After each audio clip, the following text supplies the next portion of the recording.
Assalamualaikum warahmatullahi wabarakatuh. Saya Yesi Gusniati dengan nomor BP 2011071010. Saya akan menjawab jawaban dari soal UTS mata kuliah Sistem Komunikasi. Soal yang pertama yaitu prinsip kerja dari mikrofon dan speaker. Prinsip kerja dari mikrofon. Sebuah mikrofon itu terdiri dari diafragma, lilitan kawat atau koil, dan medan magnet. Yang mana prinsip kerjanya yaitu pada saat manusia berbicara di depan speaker, di depan mikrofon, itu maka manusia itu akan mengeluarkan tekanan udara. Yang tekanan udara yang keluar dari mulut manusia tadi akan menggetarkan diafragma yang berada di dalam mikrofon. Kemudian getaran yang ada pada diafragma tersebut akan ikut menggetarkan lilitan yang berada yang ada di belakangnya, dan lilitan ini akan bergerak maju mundur. Gerakan maju mundur pada lilitan ini akan mengakibatkan medan terjadinya atau adanya medan listrik, menimbulkan medan listrik nantinya, seperti gambar yang ini. Kemudian prinsip kerja dari speaker. Prinsip kerja dari speaker itu hampir sama dengan mikrofon, yang mana speaker itu juga terdiri dari medan magnet, si kawat atau koil, dan selubung kerucut, dan diafragma. Mana speaker dialiri sebuah arus listrik yang berasal dari mikrofon tadi. Kemudian gerakan arus listrik ini akan menuju ke sebuah medan magnet yang ada pada speaker yang mengakibatkan medan magnet dan arus listrik ini akan saling tolak menarik dan saling tarik menarik. Gerakan saling tolak menarik dan saling tarik menarik ini akan mengakibatkan lilitan yang ada di antara medan magnet ini akan ikut bergetar dan bergerak, itu gerakannya berupa maju mundur. Gerakan yang ada pada lilitan ini akan mengakibatkan selubung kerucutnya juga ikut bergetar. Gerakan kemudian akan menggerakkan udara yang berada di sekitar speaker, dan maka akan terdengar sebuah bunyi yang sesuai dengan dikeluarkan oleh manusia tadinya. Yang kedua yaitu prinsip kerja sinyal suara manusia. Sinyal suara manusia itu adalah variasi tekanan udara yang dikeluarkan oleh mulut atau oleh organ bicara. Organ bicara manusia itu berupa dari ada paru-paru, faring, laring, tenggorokan, rongga mulut, rongga hidung, lidah, gigi, dan pita suara. Prinsip kerja dari sinyal suaranya yaitu ada dari gambar ini, ada bisa dilihat di sebelah kiri ini adalah sinyal suara dalam domain waktu, dan sebelah kanan ini adalah sinyal suara dalam domain frekuensi.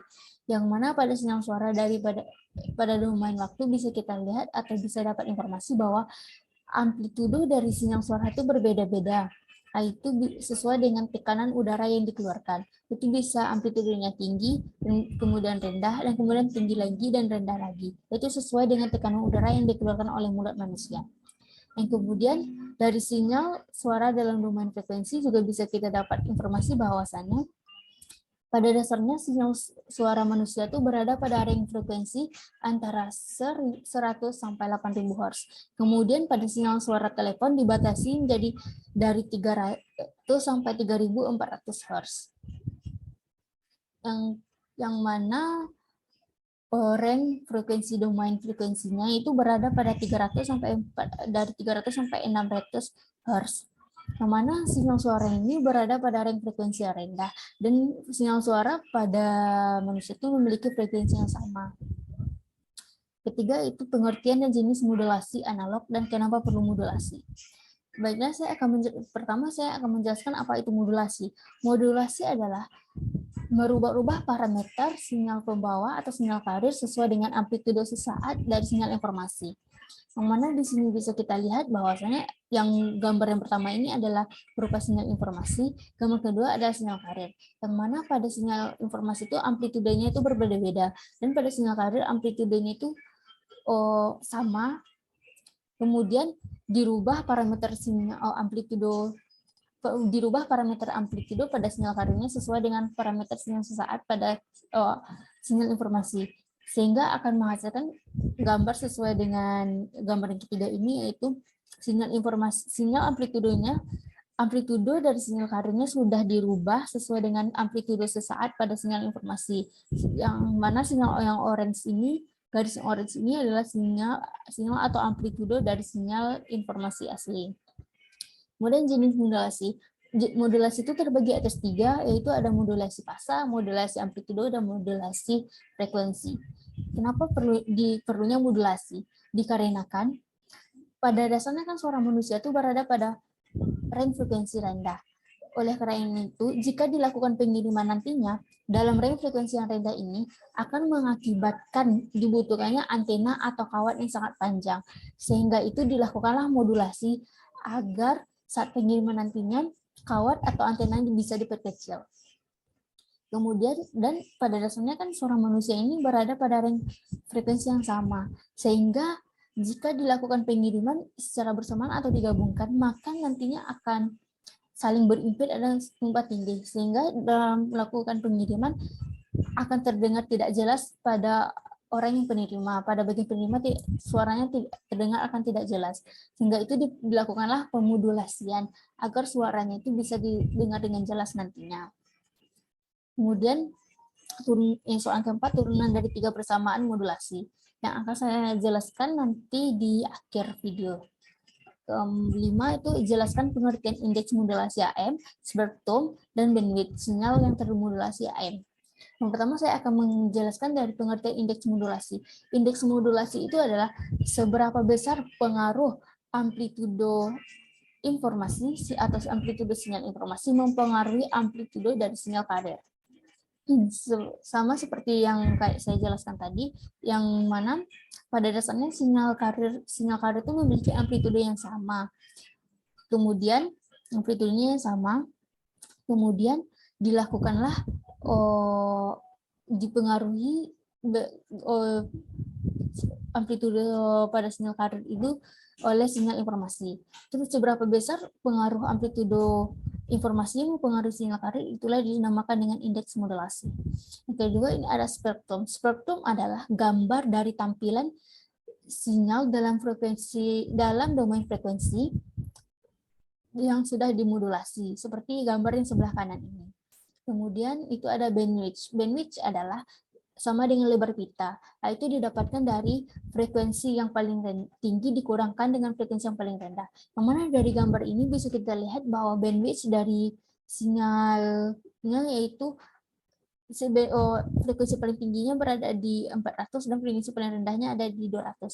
Sehingga bandwidth-nya itu 14.000 dikurang 2.000, sehingga menghasilkan bandwidth-nya atau lebar pitanya 12.000.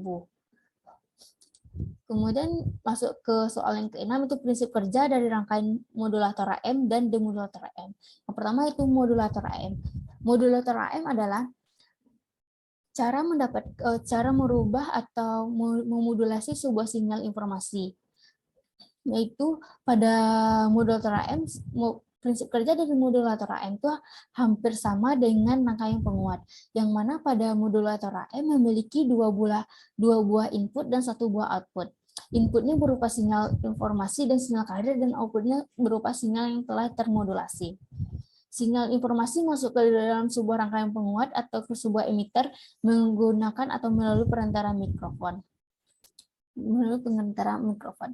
Kemudian sinyal output dan sinyal input pada modulator ini adalah sama, tetapi pada sinyal outputnya parameter amplitudenya sudah dikuatkan. Yang mana maka didapatkan kesimpulan bahwa sebuah sinyal yang telah dimodulasi akan menghasilkan amplitudo yang sama di antara amplitudo input dan amplitudo output, tetapi pada outputnya sudah dikuatkan dan memiliki range frekuensi yang sama. Kemudian lanjut pada prinsip kerja dari rangkaian demodulator. Prinsip kerja dari rangkaian demodulator itu hampir sama dengan rangkaian penyeras setengah gelombang. Yang mana di sini ada seperti gambar yang pertama ini, itu rangkaian setengah gelombang terdiri dari dioda, resistor, dan kapasitor.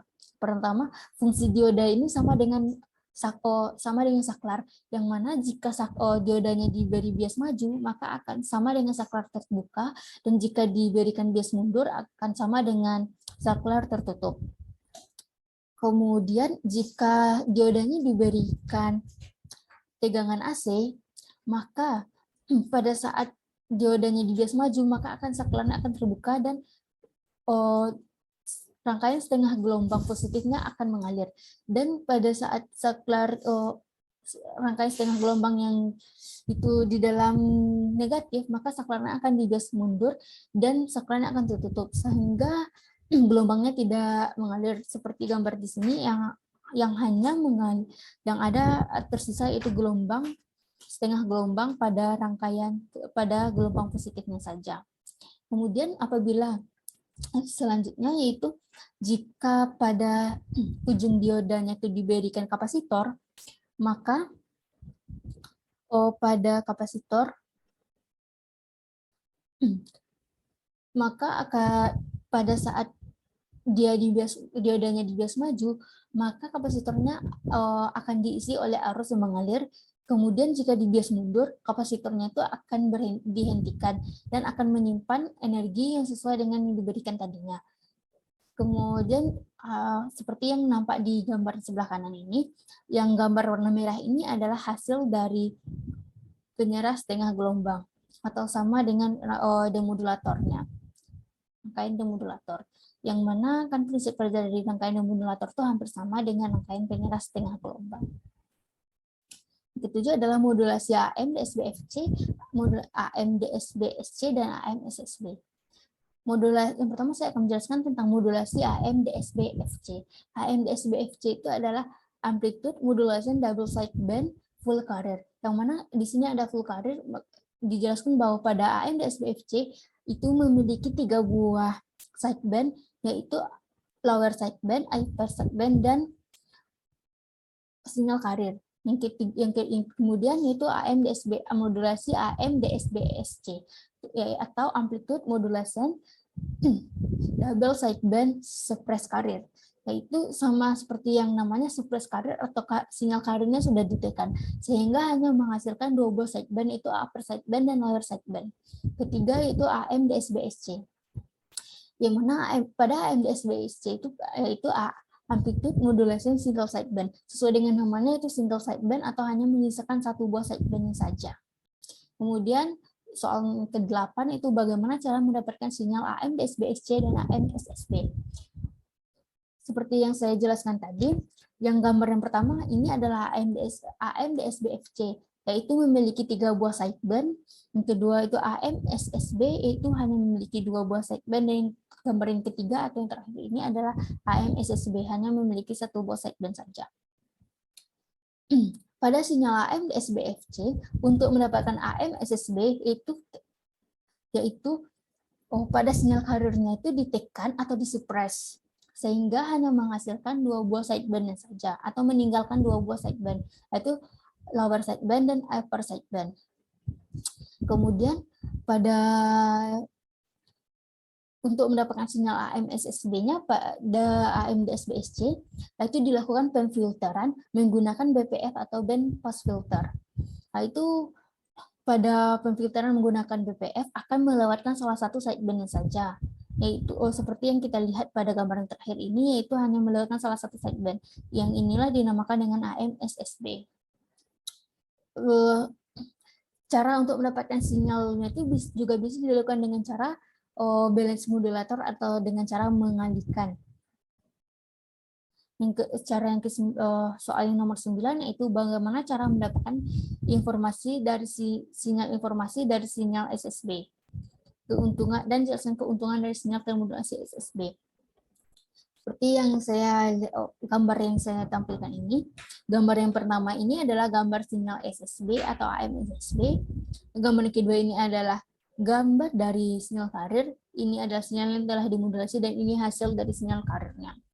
Cara mendapatkan dari sinyal SSB mendapatkan sinyal informasi yaitu sinyal SSB ini dikalikan dengan sinyal carrier, sinyal SSB dikalikan dengan sinyal carrier, sehingga akan menghasilkan sinyal yang telah dimodulasi. Tetapi sinyal demodulasi ini belum sempurna.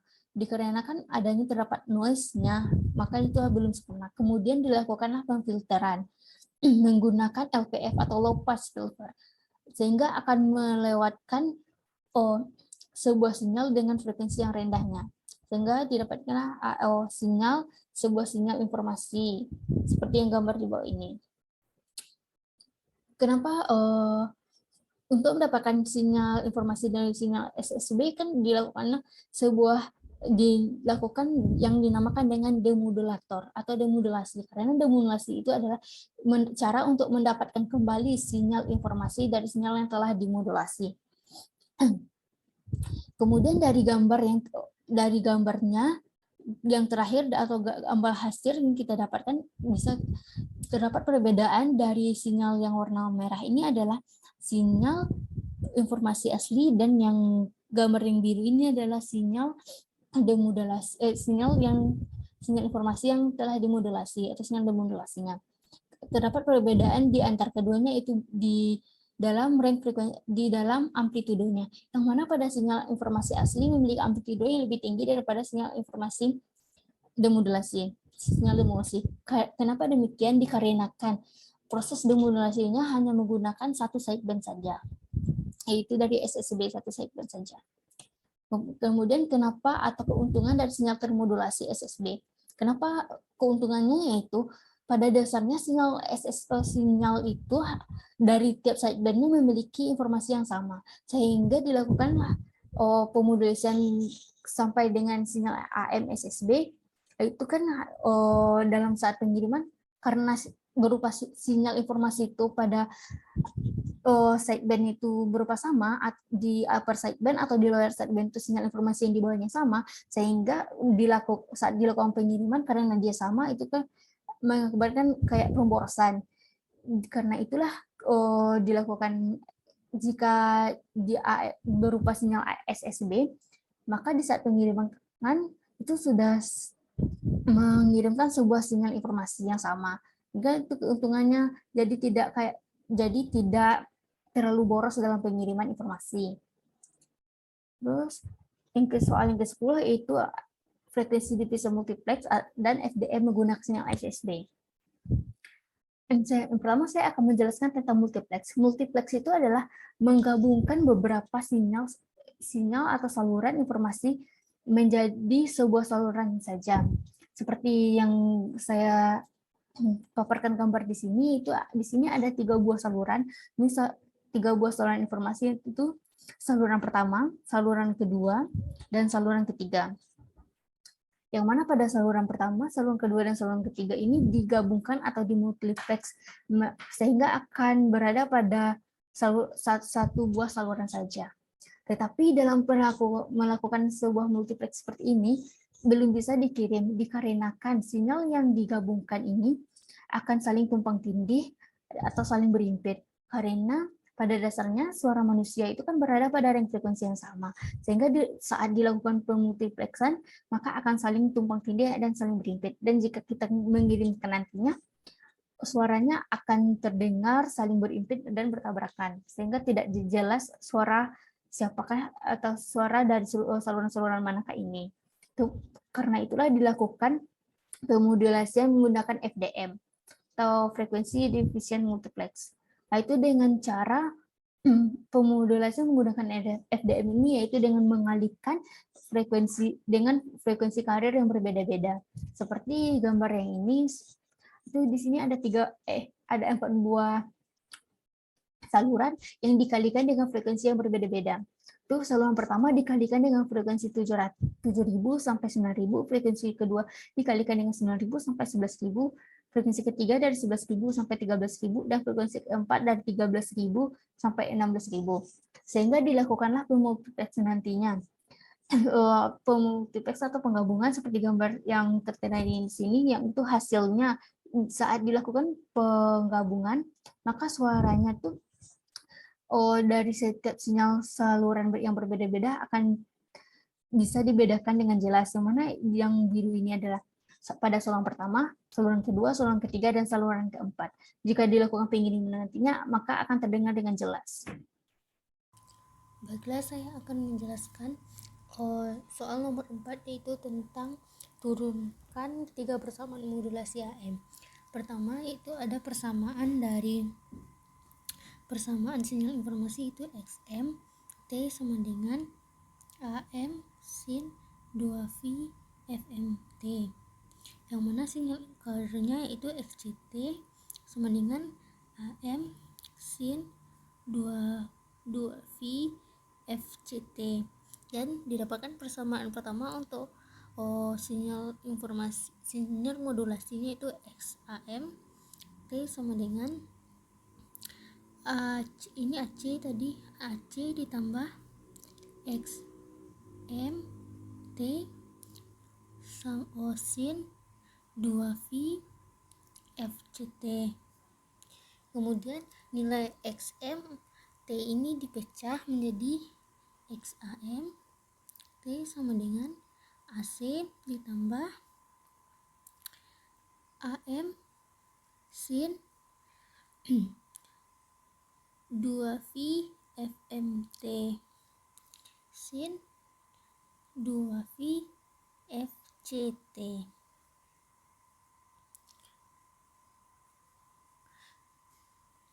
Kemudian nilai yang XAM AC nilai ini tuh dikalikan dengan AC per AC, maka didapatkan hasil sama dengan XAMT sama dengan AC per AC dikali AC ditambah AM per AC dikali AC sin 2V FMT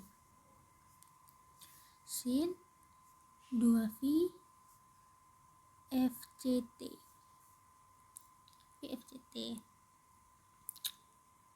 Kemudian nilai AC ini bisa dicoret. Kemudian ini ada AM per AC. AM per AC ini sama dengan indeks modulasi yang ditulis bersamaan dengan M. Seperti yang saya jelaskan tadi, indeks modulasi itu kan adalah seberapa besar pengaruh amplitudo sinyal informasi mempengaruhi amplitudo sinyal pembawa atau sinyal carrier, itu AM per AC yang dilambangkan dengan M. Maka hasilnya sama dengan AC ditambah MAC sin 2V FMT sin 2V FCT. Kemudian nilai AC-nya dikeluarkan, maka mendapatkan hasil ini adalah persamaan XAMT yang kedua. Ini adalah persamaan XAMT yang kedua. Ini adalah persamaan pertamanya yang tadi, ini adalah persamaan yang keduanya. Maka dari sini dikeluarkan AC 1 ditambah M sin 2V FMT sin 2V FCT. Kemudian nilai sin 2V FCT nya dikalikan ke dalam sini, maka hasilnya sama dengan AC sin 2V FCT ditambah M sin 2V FCT sin 2V FMT. Kan dari sini tuh udah bisa menggunakan sin 2V FCT sama sin 2V FMT itu bisa kita selesaikan menggunakan persamaan kosinus atau persamaan trigonometri, yang mana sin A sin B sama dengan setengah dari cos A dikurang B dikurang setengah dari cos A ditambah B, yang mana 2V FCT adalah sebagai A dan 2V FMT sebagai B. Yang di sini kan nilai 2V T di A, 2V T-nya sama dengan 2V T di B. Maka yang kita gunakan untuk pengurangan dan penambahan A kurang B sama A tambah C itu cukup pada FC-nya saja, FC dan FM-nya saja. Maka dapatkan rumus persamaan modulasi AM-nya itu XAM T sama dengan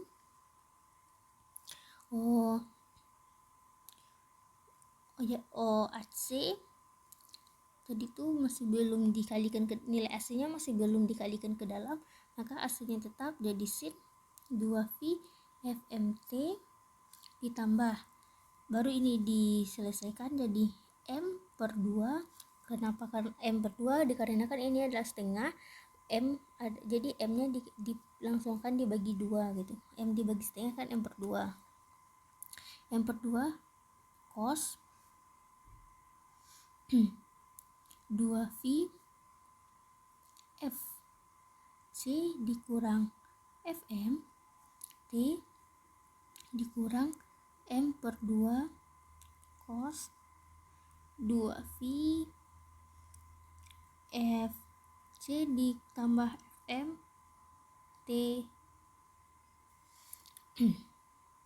Kemudian dikalikan nilai AC-nya ke dalam, maka didapatkan hasil untuk XAM yang ketiganya, yaitu AC sin 2V FMT